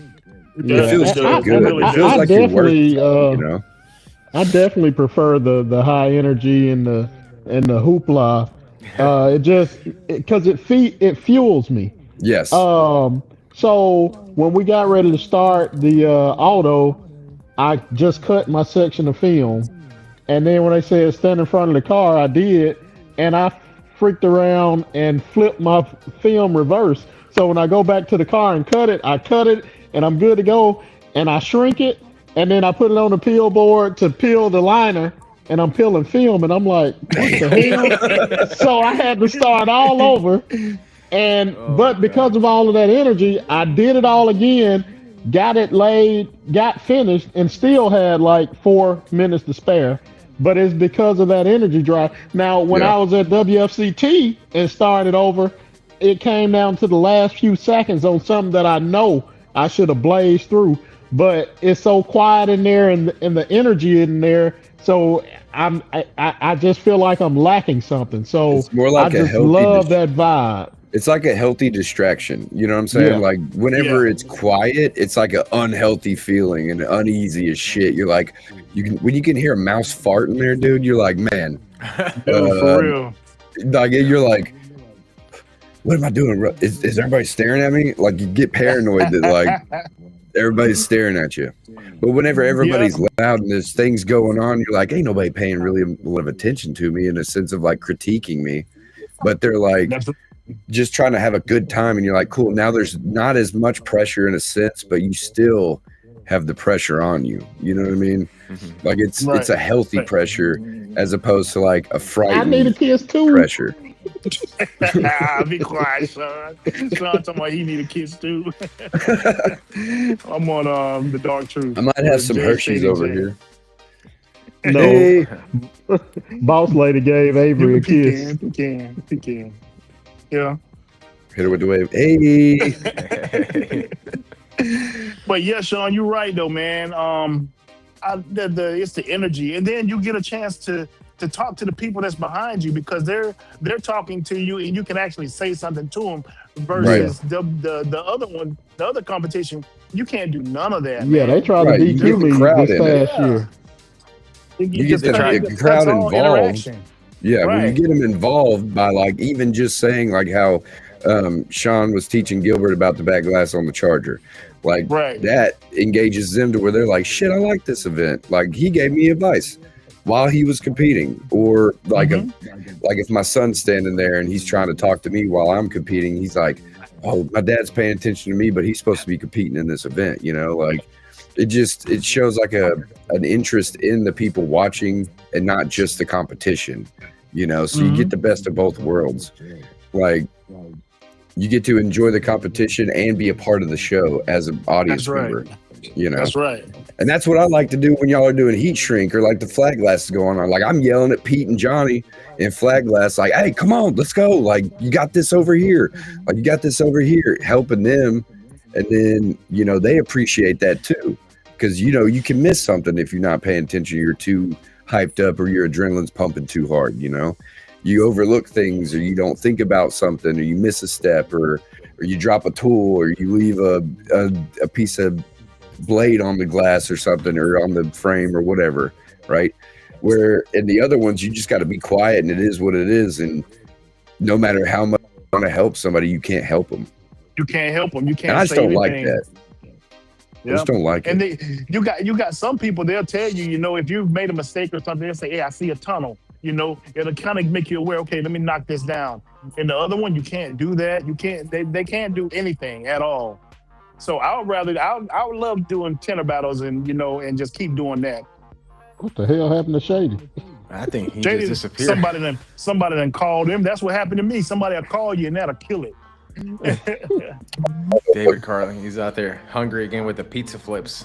Dude, that moment, that I thought he was joking when he was saying the pizza flips back in March, and then he was like, "No, it's a thing." And I was like, "All right." Is it really something called a pizza flip? That's what I don't know. Sean G said, "Yeah."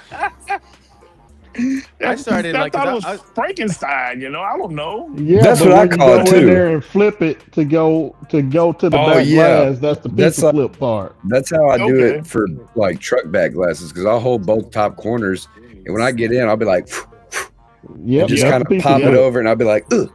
Just, I'm gonna start calling it technique. I'm gonna start calling it, yeah.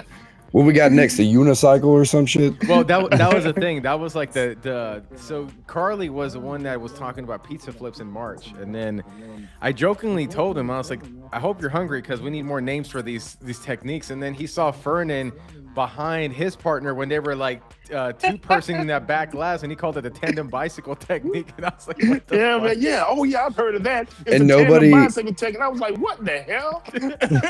And nobody's come up with the burrito roll for the fucking back glasses yet. Like we're gonna go food here, right? The burrito roll. The burrito roll. Or the egg roll. You know what I'm saying? You got the egg roll. He called it we weren't, man, I forgot who got the taco. It. Yeah, the Texas. I've seen the taco like that. I've seen the taco where you like fold it on each other. I think I've seen that one. Yeah. I think Dustin Gonzalez just made a post about that one. I can't remember. Yeah. And then people call the eyebrow chicken strip. Chicken At least strip. Haas does, at least. Because it's like a sun strip or whatever, so they call it chicken strip. I don't know. We definitely need to come up with more food things because I'm hungry. We don't need to come up with more food stuff because now I'm hungry.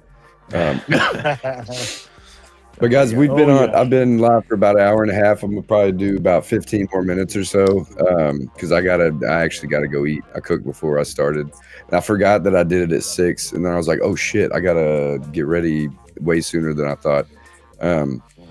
But with all the new stuff that you're talking about, Carlos, is there anything that you can that you didn't go over Monday when it comes to like the photos and the awards thing that you were talking about? I think I missed that part of Monday.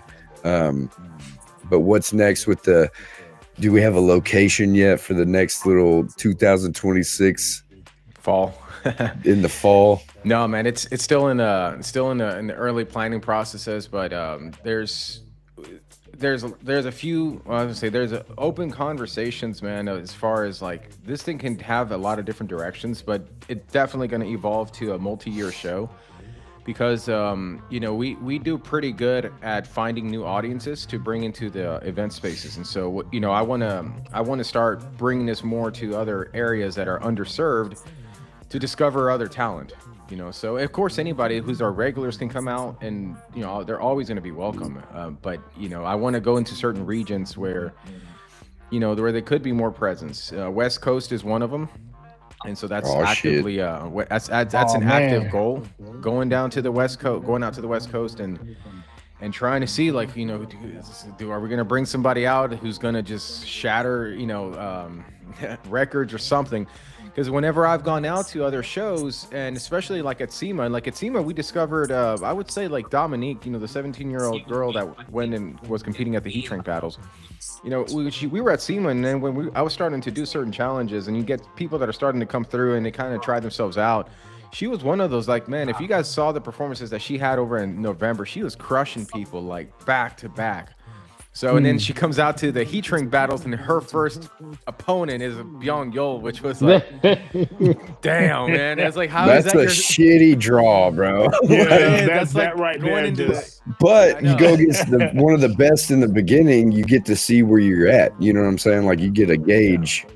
Even if I didn't even see that round. Was it pretty bad, or was it close? I don't remember, honestly. Nah, it wasn't close. She did good, but it wasn't close. Right. She just wasn't a match for Baeyong. Dude, Baeyong's just, and I told her afterwards, I said, she didn't feel bad or anything, but I just told her, hey, don't feel too bad. Like, your first crack at Tinter Battles was going against like one of the world's best. The legend. Right. The legend. Like one of the only legit legend. Looking back, we were like, fuck, we should have, because there was one guy named Gerard Charles who no-showed, and I was like, shit, I should have had her in Mauricio's spot, because she probably would have moved on. Yeah. Right. But it is what it is. It worked out the way it did. But no, man, like there's conversations about taking this internationally too. With there's somebody in Canada who's interested that wants to bring out a show up there. South America's another one. Australia's another one. So I don't know, man. It's the future is. Actually, I'd say the future is bright, and hopefully we can keep finding new talent and just keep growing the ecosystem. I think we've got something really special here going on with everybody and the culture of what we've, what everybody's built throughout the years. And so, yeah, I'm going to just keep connecting the bridges and connecting dots, making people's connections, and letting that where it goes, and hopefully influencing the future for the better. Yes, sir. I love hearing that. I love it. Love it, man. Dude, seeing Graham at the event, I love that guy, cool. man. Awesome. Dude, Oh I my love goodness. that. He's one of my favorite people of all time. Me and him had a talk over an energy drink and some coffee. I think it was Sunday morning, and he puts a lot of things into perspective because he's been doing this a while, and like he was like, man, I don't want to butcher his accent. I do a pretty good one, but he's like, you gotta understand. I've been doing this forever, and now I'm working with 3M and Luma, and I'm doing all these things. Like, it took a long time to get here. But I'm glad it worked the way it did, Dude, I've never... He's just a great dude, man. And he's very... He's very funny. Like he's one of the funniest. Oh dudes. yeah, he's definitely Oh funny. man, he's He doesn't hilarious. even really say much, and he makes you laugh, dude. Like he'll Yeah, just he's crack one hilarious. little joke, and you're like, dude, what the fuck? He's one of those people where like, dude, I'm telling you, there were so many people at Tinter Battles that I just wish I had the time to sit and talk to more. But he was one of those that I've never really had a long conversation with. But the few interactions that I had with him is just something about his energy that is just. It kind of reminds me of Sean G in a way, because something about the energy, it's just like, dude, do you ever have a bad day? Like, he just doesn't look like that. He ever has bad days. You got what I That mean? does make sense. My That bad does. days ended when I left the police department. Ain't shit Hey. that can happen in my tent shop that'll give me a bad day. I just laugh and keep I rolling. bet, dude. I bet. Man, I couldn't imagine yeah. being in law enforcement. I bet that's fucking crazy. How does that change you, Sean? Like, if you weren't in law enforcement and like if you didn't have that experience, like, what's the one thing that I feel like, you've seen that side of the world or society? How's that changed you today? And So, Lil Mama says that when I was in that world, I was hard and cold all the Right. time. I I can feel imagine. like I created that persona to protect myself from the things that I had to Right. deal with, because I worked homicide, so day in and day out, that's what I was dealing with. I didn't know that's what you worked. That's awesome. Yeah, I was a homicide detective. I was on the SWAT team, but I was a homicide detective. That was my primary job. So she said I just changed. She said I wasn't that happy person that I used to be in high school and that I am again now. But she said once I finally quit, she said it took about a year and a half, 2 years, but Right. she finally saw me starting to soften up again. So I just was cold. Trust me, we see all them damn dirty ass posts you be making, Sean. We know you back to your old self. man. It's some of my favorite shit to see on Facebook, by the way. I'll be laughing my ass off, dude.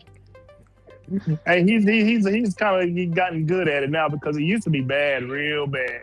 It was always something crazy and nasty on Facebook. Sean, stop that, man! You can't do that. Right. All in the I coochie got embarrassing tired of people getting put out in Facebook jail, so I kind of dialed it back some. Right. There you Right. go. That makes sense. Well, and what actually changed it was because at first when I would be in Facebook jail, I could still access my business page and make my business post, so it didn't matter. But then they made it to where I couldn't do anything. Yeah. So that's why I scaled it back, because it was affecting my money. Oh yeah. That's funny. That's great. I didn't know you were a homicide detective, dude. I watch First 48 like almost every night, bro. And I absolutely love that show, because I try to I love the effort it takes and like the obsession. That kind of reminds me of why you are the way you are with your business and how you tackle like the heat shrink battles or competitions, because you have to be obsessed with finding the bad guy, right? Like you can't do anything other than that. Like you can't be distracted with something over here. You can't follow a lead that's not going to work over here. You got to stay focused on what the evidence is showing you and where you're going with that, right? So I can see how that kind of would have helped you in business in itself. But now that you can have like a fun-loving, free, feeling with it, I bet it's a little more lenient than it was with, being in law enforcement. Oh yeah. And now I ain't got to worry about my phone ringing at 2:00 in the morning. Hell yeah. It's only going off at 3:30, so you can get up for CrossFit, right? Yep. Yeah. But yeah, man, what happened with the event being there and everything, and how it felt being there again? I can't wait for the next one. The people that go and the people that compete and the people that bitch about it all make it what it is, and it makes it even better whenever it's successful. And then seeing what happens with people that come out of the event with something to gain. Like one example is Tint the World, Dante and Chris, who I'm actually having on next week on the show to talk about their brand that they're running or that they just started, how they enjoyed the show, what their plans are with social media, because I've already seen them starting to do a little more with Tint Wiz and Tinter Battles and stuff like that, using what they did at the event to boost what they're doing in life, which is what I think is great. I try to do the same shit with the show, having people on that were at the event or people that want to go to the event, even people that think they're a nobody or whatever being on the show. I love doing that for people, because that actually, Jason was one of the first people that inspired me to do a podcast because he had me on his show. I enjoyed it, wanted to do a podcast. So without other people in this industry, some people wouldn't do what they do now. And you can't just give it to the people that inspired them. The people that put in the work also put in the work. So it's never just about copying somebody or doing what somebody else does. It's about finding your inspiration and what other people are doing that other people are afraid to do, like put themselves out there and be vulnerable. And that's what I think Tinter Battles is like it's the ultimate test of how vulnerable you can make yourself in front of so many people. And if you're able to survive it and make it through and do more, I mean, to me, that's pretty successful in this industry. I think that's one of the things, man, that I find very, I would say definitely very like, it's inspirational, motivational too, because clearly I'm the loud guy on the mic, which I feel like I think it kind of has that effect of like everybody can sort of be themselves, like right. So me seeing That's Cedro right. coming in as a Viking, or Bruce coming in as a ninja, or like Avery just walking around with them dark shades, like you see all these. Oh, and even like Marcus always has the hat, but I saw Flacklass Joe. I saw a little bit of little swag. Yeah, a little swag to Yeah. him. I saw it. And then whenever you see people like that, sort of just embracing and leaning into who they are, and kind of because we all have a character, man. Like it's not like sometimes people get the wrong idea that we're looking for someone to play a character. Yeah, like, being completely not different really than who looking you to are. play Yeah. Yeah, I'm not like, dude, if you want to be like Bruce and come up as a ninja, like this is one of those times where like, shout out to dude. Billy Ayton. But if you wanted to come up and be dressed up as like Moses with tablets, this is a one show where nobody's gonna look at you and say you look like an idiot, because they're gonna be like, dude, that's fucking awesome. Like that's cool.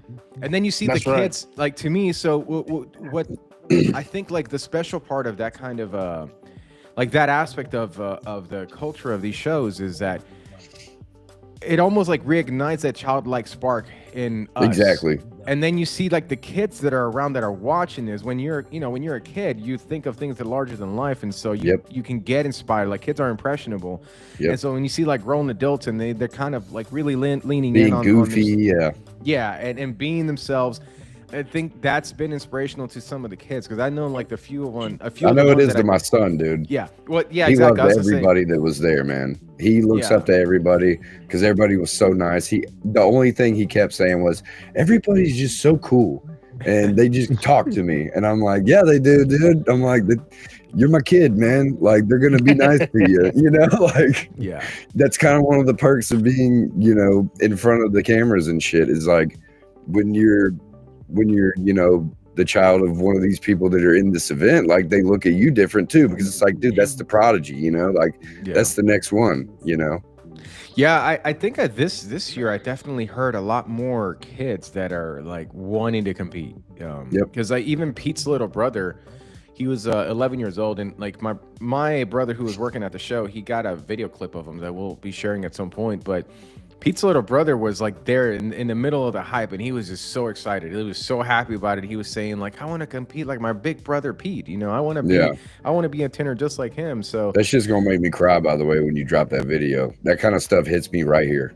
I love that kind of stuff. Oh, dude, man. I got an awesome picture of you and your kid, man. Like whenever you were training him, I'll send it to you. What? Yeah, I was wanting to use it for something. That's fine.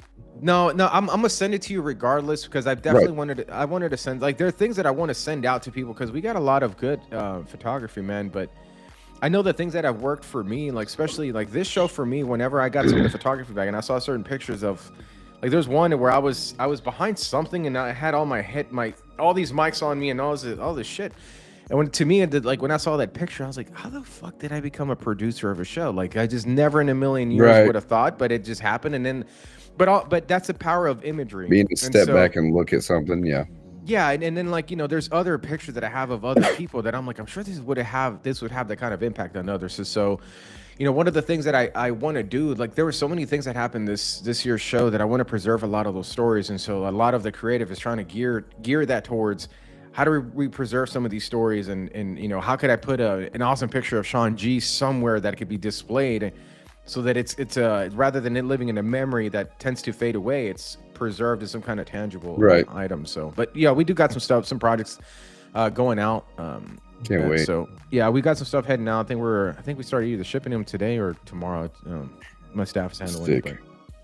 But yeah, man, Sick. like it was pretty cool. I definitely want to release a lot of pictures for sure, because there were some wait for really those. really good ones. I always look forward to the action shots, man, because they're always, like you were saying, it's preserving that moment, and then like you can remember it forever, right? Yeah. Because you can look at it and go, I remember exactly what I was thinking and doing in this exact moment.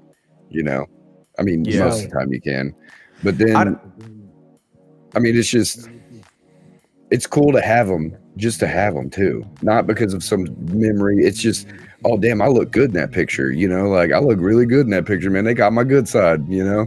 Makes you feel good. You know what I mean? Yeah, dude. I don't know how many people are watching or how many will watch this, because I don't really see the comments. That's all good, because I feel like I feel like it's just us right now, but.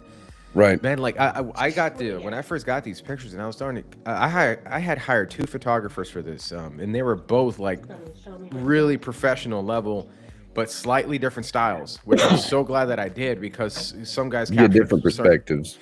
Yeah, you get different styles too, and so I've like, on one hand, I just want to photo dump everything and release it out so everybody can just have them. But then on the other hand, I'm like, man, I still want to preserve some of these things so that it has an impact when people see it for the first time for whatever project we want to have. So that's like that's been a tough conflict internally that I've had to figure out, because I want everybody to have these pictures, but at the same time, I also want to preserve the impacts of them too. So I don't know. Maybe I might just release them all. I don't know. We'll see. In due time. Well, guys, I'm gonna go ahead and shut her down. I gotta eat, man. I gotta eat. Man. I'm starving. I'm a fatty these days. I'm a fatty these days. Well, I appreciate y'all being on. Sean, thanks for coming in the beginning and sticking around. Avery, thanks for joining. Brent, thank you for coming on. Problem. Carlos, as always, you're always welcome on the show. Appreciate you. Thank you, man. But I'm gonna go ahead and you're welcome. I'm gonna go ahead and put you on the green room and then do the little outro video and all that good stuff. Say some final words, but I appreciate all y'all and all y'all do for the industry. Man. And I love competing against y'all and getting my ass kicked by y'all most of the time. And one day I'll be up there battling with y'all more fiercely. But until then, I'll keep being one of the Dudley brothers out here and fighting my way around. Oh man, that's funny. But all right, y'all. I appreciate y'all being on. Appreciate you guys. Thank you, dude. Squeegee. Yes, sir. Let's see if these work. Boom, boom, boom, boom. Cool. Anyways, guys, I appreciate y'all watching. I did go a little over an hour. Kids are probably pissed, but Tinter Battles isn't over. Apparently, there's some stuff coming down the pipeline. I can't wait to see it. If you're like me, you enjoy every aspect of this industry, no matter how good or bad it may seem to some. But thank y'all for watching. Next week, it will be back to 7 o'clock Central Standard Time. I'm going to have Dante and Chris from Tint the World, and I'm going to hopefully be able to talk to them about some other things other than just merch and Tinter Battles. I want to get into who they are as human beings. Talk to them a little bit at Tinter Battles. Didn't really get to chop it up with them, so I do want to get to know them a little more and give them a platform to speak about their brand and what they plan to do in the industry as well. But this has been another episode of the Dark Truth Podcast. I'm going to do this outro video, and then I will catch y'all next week. Love y'all. See ya.